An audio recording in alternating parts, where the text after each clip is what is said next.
Have you ever wondered, why are there kind and virtuous people who still suffer, while the wicked live in wealth and happiness? Is causality unjust?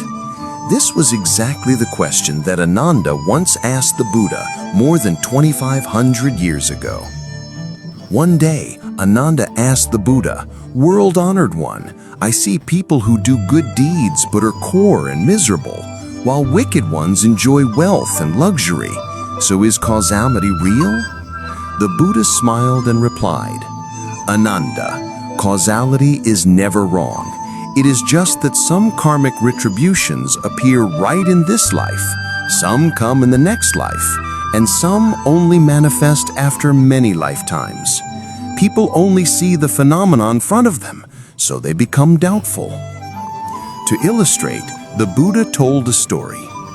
Long ago, in a rural village, there was a farmer who was very gentle and hardworking, always helping his neighbors.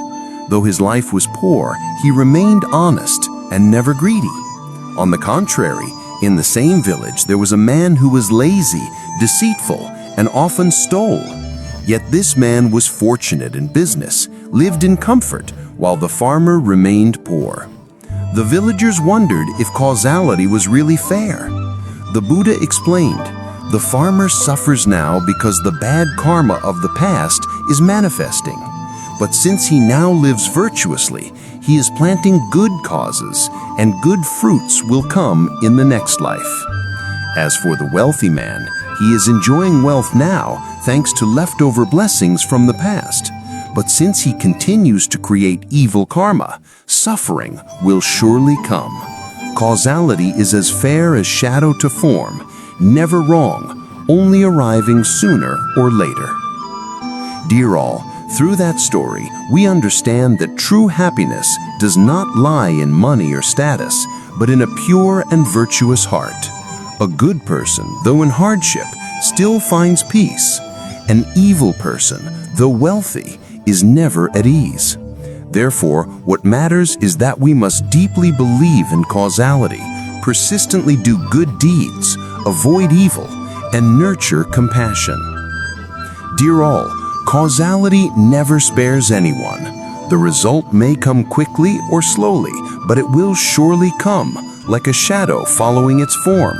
So instead of resentment or comparisons, from today let us live truthfully. Sow good seeds with our words, actions, and thoughts. Those virtuous seeds will bloom into fruits of peace, not only for the present, but also for the future.